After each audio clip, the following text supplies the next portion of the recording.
राजधानी जयपुर में एक बार फिर पैंथर की मूवमेंट हुई है। इस बार पैंथर नाहरगढ़ किले की दीवार पर नजर आया।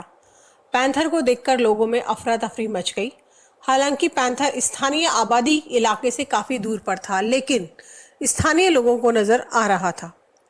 किले के नीचे रहने वाले लोगों ने उसकी तस्वीर उस समय कैमरे में कैद कर ली जब एक पैंथर नाहरगढ़ किले की दीवार पर खड़ा होकर चहलकदमी करता हुआ नजर आया। स्थानीय लोगों को कुछ देर तक तो यह समझ ही नहीं आया कि यह कौन सा वन्य जीव है। शहरवासी पैंथर को दीवार पर देखकर आपस में चर्चा करते रहे और अंदाजा लगाते रहे कि यह कौन सा जानवर है। प्रत्यक्षदर्शियों का कहना है कि इस क्षेत्र में पहले भी पैंथर का मूवमेंट देखा गया है। नाहरगढ़ अभ्यारण्य की दीवार फांद कर यह पैंथर किले के इलाके में आ जाते हैं। कई बार पैंथर को पहले भी देखा जा चुका है, लेकिन इस तरह किले की दीवार पर पहली बार नजर आया है। स्थानीय लोगों ने पैंथर को देखकर वन विभाग को सूचना दी। इसके बाद मौके पर पहुंचकर वन विभाग की टीम ने पैंथर का मूवमेंट पता किया। वन विभाग के अधिकारियों का कहना है कि शायद पैंथर वापस अपने जंगल की ओर चला गया है। आपको बता दें कि लॉकडाउन के कारण सिटी के सभी पर्यटन स्थल बंद है।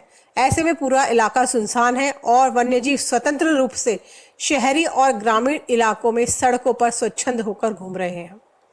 आपको बता दें कि न केवल जयपुर बल्कि प्रदेश के अन्य जिलों में भी इसी प्रकार से पैंथर और अन्य वन्य जीवों को देखे जाने की घटनाएं लॉकडाउन के दौरान सामने आई हैं।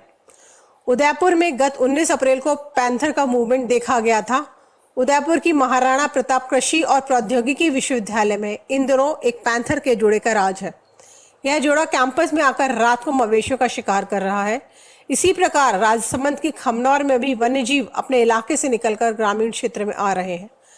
राजसमंद के खमनौर के एक गांव में तो एक मादा पैंथर ने कुछ समय पूर्व ही 4 बच्चों तक को जन्म दे दिया।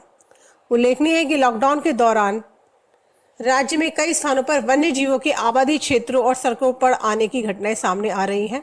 सड़कों पर आवाजाही कम होने के बाद सन्नाटा पसरा है, जिससे वन्य जीवों के लिए अनुकूल परिस्थितियां बन रही हैं और वे वन क्षेत्रों से बाहर निकलकर शिकार कर रहे हैं। वहीं दूसरी ओर भोजन की कमी के कारण इन वन्य जीवों की मौत भी हो रही है। कोटपुतली के गांव पुरुषोत्तमपुरा की पहाड़ियों के पास जंगल में भूख से एक मादा पैंथर की मौत हो गई। प्रशासन और वन विभाग के अधिकारियों की उपस्थिति में पशु चिकित्सकों ने मादा पैंथर का पोस्टमार्टम किया। सहायक वन संरक्षक अनिल कुमार यादव ने बताया कि वन सुरक्षा प्रबंध समिति के अध्यक्ष फतेहचंद मीणा ने जंगल में पैंथर के पड़ा होने की सूचना वन विभाग को दी थी। मृत पैंथर की उम्र करीब 8 साल बताई जा रही है।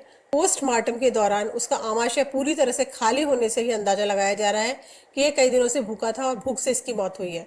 शव कई दिन पुराना होने से उसके अंग भी गल गए थे। वहीं कोटा में भालू के खुलेआम घूमने की घटना सामने आई है। शनिवार की रात एक भालू एक घर में घुस गया था और तैदुआ गांव के समीप पहुंच गया था, जिससे गांव में अफरा तफरी मच गई थी। लॉकडाउन के कारण शहर सहित गांव में सन्नाटा पसर गया है। लोग घरों से बाहर नहीं निकल रहे। इसके अलावा जंगलों में भी लोगों की आवाजाही बंद है। इस कारण वन्य प्राणी अब जंगलों से बाहर निकलकर आबादी की तरफ आ रहे हैं।